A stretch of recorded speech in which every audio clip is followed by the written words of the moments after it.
What's going on, guys? And welcome back to another video. I'm super excited to be making this video. We get to talk about the Galaxy Fold. I wanted to talk about this thing so bad because it's such an interesting product.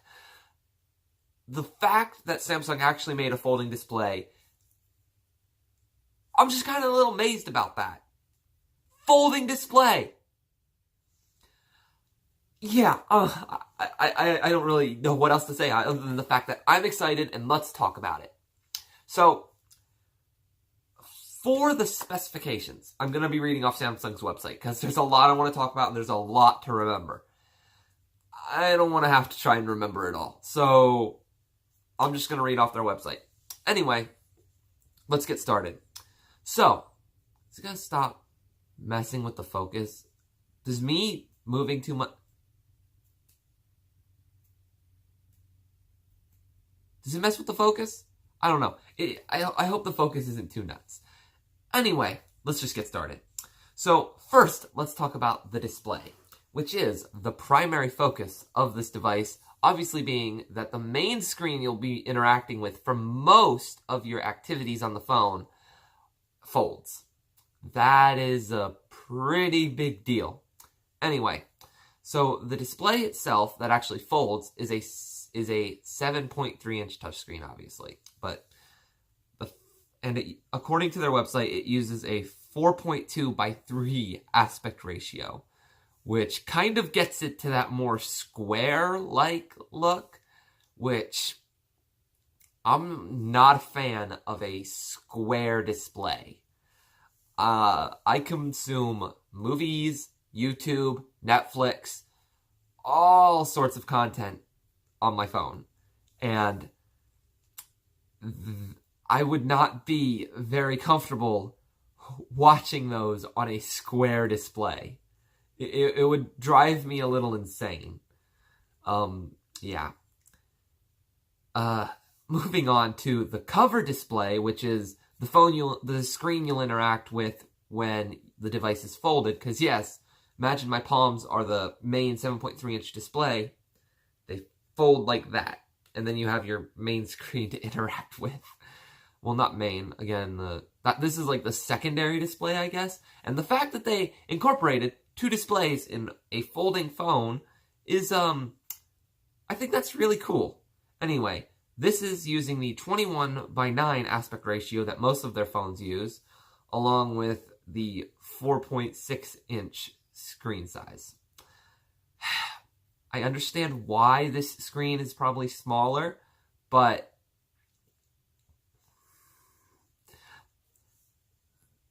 the bezels are so big on this phone when it comes to this smaller screen, the cover display, and it just drives me nuts. Like, I would not want to text or watch YouTube videos or really do anything on that screen. I wouldn't. And the fact that they made it so small is kind of annoying. At the very least, 5-inch display. At the very least, I would have wanted a 5-inch display. And they went with 4.6 inches. I mean, again, I understand why they did it, but I wish they would have gone with a much larger display on the cover screen, for the cover screen. Now, we're moving on to the cameras. The cameras get real interesting. The cover display, or the cover has one 10-megapixel selfie camera. Nothing really spectacular there. That's pretty standard. The front camera, let me clarify. They classify the front camera as the camera on the actual display that folds, the 7.3-inch display. I find that very interesting because I'm assuming that the 4.6-inch display is not the primary screen. Like, obviously, but it's not the screen they want you to interact with the majority of the time. Like, they really want to push for you to interact with that 7.3-inch display the majority of the time. Anyway, the front cameras on the 7.3-inch display are a 10-megapixel selfie camera and a 8-megapixel depth camera. I do not know what a depth camera is, but we have two cameras, a 10 megapixel and an 8 megapixel. Again, so far, nothing standard there. We've seen stuff like this before. I know the Google Pixel 3 has 2 front-facing cameras for whatever reason. Anyway, now we get to the rear cameras. And ooh, these guys are interesting. We have a 12 megapixel telephoto, a 12 megapixel wide angle, and a 16 megapixel ultra wide angle. That's three cameras on the back of the phone. And while that itself is nothing spectacular, this is pretty standard. The S10 has 3 cameras. Plenty of other companies use 3 cameras. This brings us to a whopping 6 cameras. 6 cameras on the Galaxy Fold. That is probably the most cameras on one phone that we've really ever seen. I mean, sure, we've seen phones with a lot of lenses before, but I think the most recent one that came out was a Nokia phone with 5 lenses. That just came out this year, I think. Yeah. And it's kind of a work between Nokia and whatever that company was. They made this smartphone-sized camera with like 16 lenses on it. The whole point was that each lens would take a picture, kind of mesh it together, and try to get DSLR-like quality out of a much smaller form factor, which I don't know how well that worked. I don't really fully understand that product. But they kind of worked with Nokia and kind of tried to put those lenses on the phone. And that's why this Nokia phone that just came out has 5 lenses. But this phone has 6 lenses. 6 camera lenses on one phone. I'm sorry. Just, that's a lot of cameras for one phone for me. I don't think the 7.3 inch display really needed to have 2 cameras, since I can't really see people trying to take selfies with that screen. I think they would have done better to stick it on the cover screen. Whatever, that's what they're calling it. I would just call it a secondary screen. But they call it the cover screen. Whatever. Moving on. My phone locked. Battery. Ooh, this is where it gets interesting. So, despite the fact that this is a new phone, a new type of phone, it has a bigger battery than most of its other phone lines, with having a 4,380 milliamp hour capacity. When most of their phones sit between, I don't know, 3,000 to 3,600, something like that, this is insane battery capacity, especially for a phone that's incorporating new technology that we've never seen before. That's insane. But if I remember correctly, do they have it listed? I don't think they have it listed here, but I'm pretty sure that the batteries are split in 2. That there's not just one battery, but 2 batteries. Kind of like one side of the folded display has houses one battery, and the other side houses the other battery. I'm not 100% certain if that's how they're doing it. I feel like that. I'm pretty sure that's how they're doing it. I forget, though, and it doesn't seem to be listed. Charging. Fast charging. Yeah, so it's wireless charger compatible, which, again, that's also really awesome. 12 gigabytes of RAM with 512 gigabytes of internal storage. No micro SD card slot. The SD card slot doesn't really bother me. Phones nowadays have so much internal storage that it's not really a big deal. My phone has 64 gigabytes. Really, that's enough for me. I don't need an SD card slot. I back all of my photos and stuff up to the cloud on Google Photos. All of my stuff is really not saved on my phone. I mean, literally, the way I use my phone is everything sensitive, like stuff I have, like contacts. I use Google Contacts, so it's all synced to my Google account. All my notes are on Google Keep, synced to my Google account. All of my photos are on Google Photos, synced to my Google account. So I have everything really important that I would bring with me from one phone to the other backed up on my account, and all I have to do is download the apps when I want to access the information. So it's like, I don't really transfer anything. All the photos I want, I save. I never bring my text messages with me because I don't really care about my text messages. I never talk about anything sensitive or insignificant within my text messages, or at least nothing I want to keep. Come to think of it, I don't really talk about anything sensitive at all in there. It's all pretty generic communication stuff.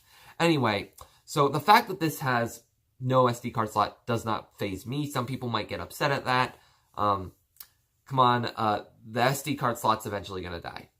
I don't see it staying on phones forever. Because eventually they're going to want to get rid of like the headphone jack. And, next it's going to be like the USB port. I'm pretty sure that they're going to ditch the SIM card and go for embedded SIM cards in the future. Me personally, I have my own views on how carriers should handle the SIM card and phone numbers, but I'm not doing that right now. So that's all they have listed on their website. So 12 gigabytes of RAM and 512 gigabytes of internal storage. Again, that's a lot to have, especially on a prototype phone. Like the kind of specs they incorporated into a phone that's kind of in its infancy that we've never really seen before is pretty impressive. Again, the 12 gigabytes of RAM, the very large battery, the fact that they fit so many cameras, the fact that the folding display seems to work well, the fact that there's two screens. I mean, all of that in what is basically prototype technology is, to me, pretty impressive. The problem with all of this technology and all we've been talking about so far on their website comes with pretty big cost of $2,000. Yup, the Galaxy Fold costs $2,000. I mean, in a world of four-figure smartphones, I mean, where smartphones are $1,000, $1,100, $1,200, I mean, this just kind of unnerves me a little bit to know that not only are we having $1,000 smartphones, now we have $2,000 smartphones. Lovely, isn't it?